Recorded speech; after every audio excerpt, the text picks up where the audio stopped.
하나님 말씀은 로마서 6장 3절부터 5절까지의 말씀, 신약성경 246페이지, 로마서 6장 3절부터 5절까지의 말씀입니다. 무릇 그리스도와 합하여 세례를 받은 우리는 그의 죽으심과 합하여 세례를 받은 줄을 알지 못하느냐? 그러므로 우리가 그의 죽으심과 합하여 세례를 받음으로 그와 함께 장사되었나니 이는 아버지의 영광으로 말미암아 그리스도를 죽은 자 가운데서 살리심과 같이 우리로 또한 새 생명 가운데서 행하게 하려 함이라. 만일 우리가 그의 죽으심과 같은 모양으로 연합한 자가 되었으면 또한 그의 부활과 같은 모양으로 연합한 자도 되리라. 아멘. 오늘은 로마서 6장 3절부터 5절까지의 말씀을 가지고 연합한 자라는 제목으로 함께 말씀의 은혜를 나누겠습니다. 특히 오늘은 때마침 유아 세례를 베풀게 되었는데요. 코로나 등등 여러 가지 사정상 굉장히 오랜만에 세례를 베풀게 되다 보니까 더 감격스러운 마음입니다. 그런데 이 세례라고 하는 것은 씻었다는 것이죠. 례는 예식할 때 예자입니다. 씻는 예식. 문자 뜻 그대로 우리의 죄과를 씻어냈다는 그런 의미와 더불어서 오늘 본문이 말씀해 주듯이 예수님과의 연합을 의미하는 예식입니다. 예수님과의 연합? 아니, 세례 받는 거하고 우리와 예수님의 연합이 어떻게 연결되지? 라고 생각할 수 있는데 마침 신약 고린도전서에서 역사적인 사건 하나를 통해서 이 부분을 설명해 주고 있어서 참으로 감사한 일입니다. 그 사건은 다른 것이 아니라 그 옛날 출애굽한 이스라엘 백성들이 홍해바다를 건넌 사건입니다. 그것도 걸어서 건너게 되었죠. 그때 당시의 상황을 돌이켜보면 이스라엘은 애굽에서 무려 400년을 넘게 살면서 당시엔 아주 힘겨운 종살이를 했습니다. 노예 생활을 했던 거죠. 여러분 400년 얼마나 긴 시간입니까? 우리도 과거 일제강점기 때 몇 년간 지배를 받았는 줄 아십니까? 고작 36년입니다. 36년. 그럼에도 불구하고 언어, 문화, 관습 등의 엄청난 영향을 받았고 자유를 얻은 지 벌써 78년이 지난 지금까지도 그 영향이 뿌리 깊게 남아 있습니다. 우리의 여러 가지 언어, 문화, 습관 등에 남아 있죠. 특히 이런저런 삶의 현장 속에 일본말이 많이 남아 있습니다. 와르바시, 나무젓가락을 와르바시라 그러죠. 그리고 접시 대신 사라, 야, 한 사라 더 주세요. 또 야마도네, 도라이바 가져와라. 그리고 아는 권사님은 가끔 도라꾸란 말을 써서 제가 못 알아들었었는데 알고 보니까 트럭을 일본식으로 도라꾸라고 하더라고요. 그 외에도 요즘 예능 프로 등에서도 일본말이 자주 등장하는 걸 볼 수가 있습니다. 하물며 36년에 10배가 넘는 400년이라고 하는 것은 엄청난 기간인 것이죠. 따라서 그렇게 오랜 기간 영향하에 또 그들의 강력한 권력하에 지배를 받던 이스라엘이 스스로 초강대국 애굽을 나오는 것은 사실상 불가능한 일이었습니다. 하지만 하나님은 지도자 모세를 세우시고 애굽의 10가지 강력한 재앙을 차례차례 내리시면서 애굽의 우상과 권력을 굴복시키셨습니다. 결국 애굽의 바로왕은 순순히 이스라엘을 내보내게 됩니다. 하지만 내보낸 지 얼마 안 돼서 금방 마음을 바꾸고 자신의 결정을 번복해서 다시 이스라엘을 노예 삼고자 강력한 군대를 보내가지고 뒤쫓습니다. 참 이거 인간의 욕심이죠. 막 괴롭고 힘들 때는 막 보내려고 하다가 좀 숨쉴만 하니까 다시 그들을 노예 삼으려고 했던 것이죠.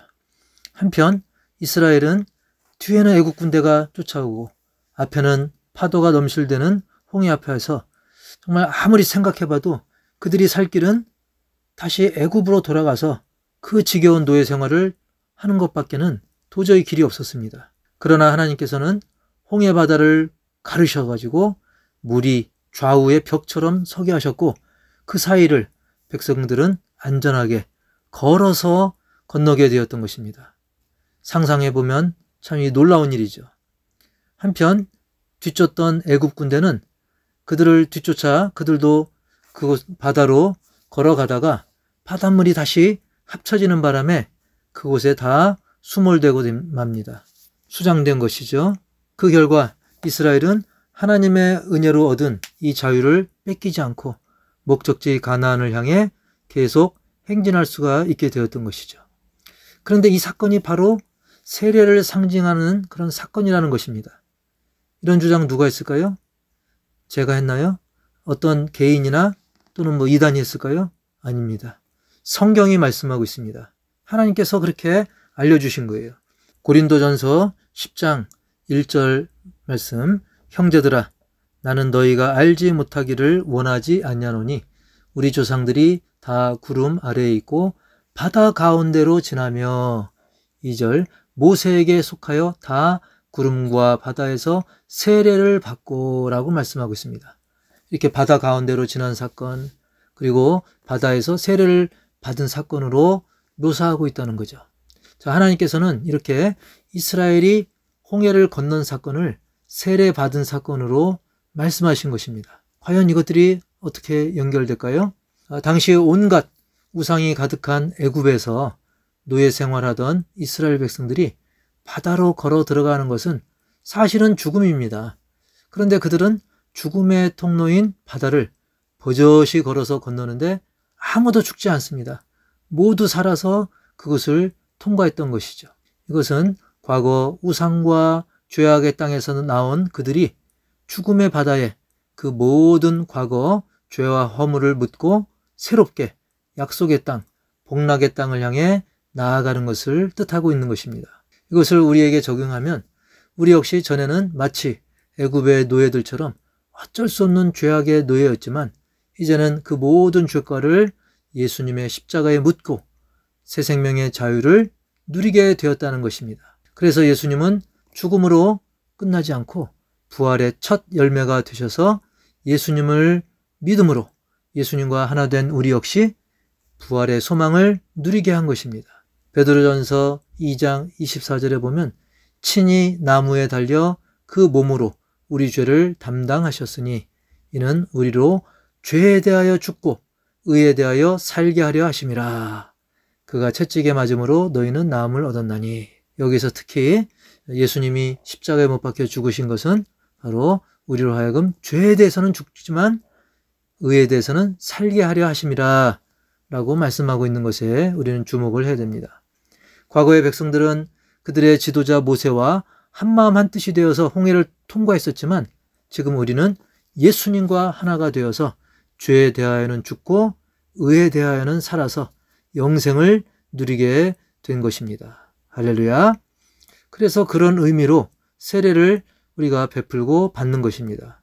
우리가 물로 받는 이 세례는 우리로 하여금 홍해를 건너는 모습을 떠올리게 합니다. 그래서 옛날에는 강이나 목욕탕 등에서 머리까지 물속에 푹 잠기게 하는 그런 침례 형식으로 베풀었었지만 그리고 지금도 교단이나 상황에 따라서 그런 방식으로 하는 경우도 있는데 지금 우리 교단을 비롯해서 많은 교회들은 그 상징적으로 머리에 물을 뿌리는 것으로 다소 간소해진 예식으로 자리를 잡았는데요. 그럼에도 불구하고 그 의미를 살리는 데는 충분한 예식입니다.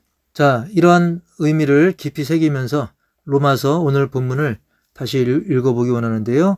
로마서 6장 3절부터 보겠습니다. 무릇 그리스도 예수와 합하여 세례를 받은 우리는 그의 죽으심과 합하여 세례를 받은 줄을 알지 못하느냐? 그러므로 우리가 그의 죽으심과 합하여 세례를 받음으로 그와 함께 장사되었나니. 그런데 여기까지만 읽어보면 비극처럼 보일 수가 있죠. 그의 죽으심과 합하여 세례를 받았다? 그의 죽으심과 함께 세례를 받음으로 우리도 예수님과 함께 장사가 되었다? 그렇죠. 하지만 그걸로 끝이 아닙니다. 그 뒤에 이어지는 말씀을 보면 이는 아버지의 영광으로 말미암아 그리스도를 죽은 자 가운데서 살리심과 같이 우리로 또한 새 생명 가운데서 행하게 하려 함이라. 만일 우리가 그의 죽으심과 같은 모양으로 연합한 자가 되었으면 또한 그의 부활과 같은 모양으로 연합한 자도 되리라. 할렐루야. 그렇지요?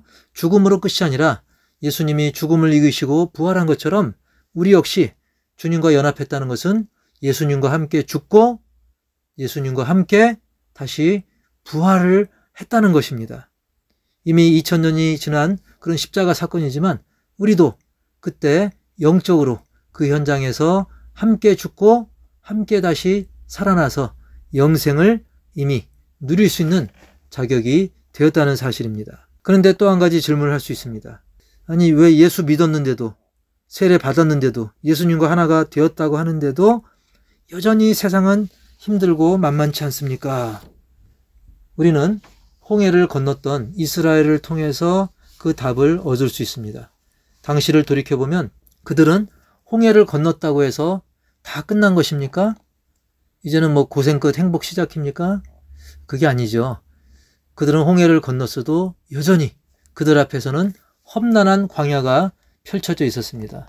낮에는 무더위, 밤에는 추위, 그리고 계속 이동을 해야 되기 때문에 텐트를 치고 다시 또 접고 이동하고 대적들이 호시탐탐 그들의 목숨을 노리고 또 사나운 들짐승들도 있습니다. 게다가 물도 부족하고 양식도 부족했습니다. 그것을 무려 40년 동안 그들은 걸어야 했던 것입니다. 그리고 그 이후 약속의 땅 가나안에 도착해서도 숱한 전쟁의 과정들이 있었던 것입니다. 우리가 이것을 보면 아, 정말 절망이구나 라고 생각할 수 있는데 그렇지 않습니다. 여러분, 비록 광야 그리고 전쟁 그런 상황에서도 하나님은 여전히 그들의 목자가 되셔서 돌보시고 위로하시고 능력을 베푸셨다는 거예요. 그래서 그들이 광야를 지날 때 하나님은 구름 기둥과 불 기둥 그리고 물과 만나 메추라기 그리고 말도 안 되는 도저히 이길 수 없는 전쟁에서도 거뜬히 이길 수 있도록 하나님께서는 은혜를 베푸시고 전적으로 도와주셨다는 거예요. 이 모든 과정은 무엇을 말해주고 있습니까? 우리 역시 예수님 영접하고 죄 씻음 받은 이후에도 세례 받은 이후에도 여전히 광야와 전쟁터 같은 세상에 처해 있어가지고 아이고 힘듭니다 할지라도 여전히 선하신 목자 하나님 아버지께서 우리를 돌보시고 인도해 주셔서 결국은 최종 목적지에 도착할 수 있도록 하나님께서 도와주신다는 사실입니다. 한번 이런 장면 상상해 봅시다.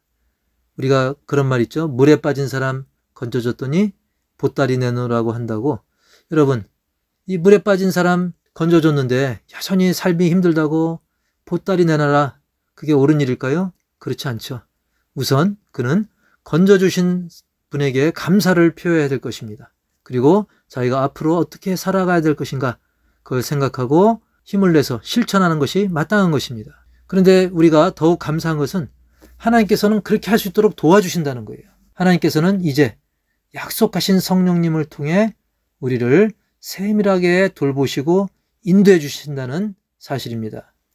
요한복음 14장 26절 보혜사 곧 아버지께서 내 이름으로 보내실 성령 그가 너희에게 모든 것을 가르치고 내가 너희에게 말한 모든 것을 생각나게 하리라.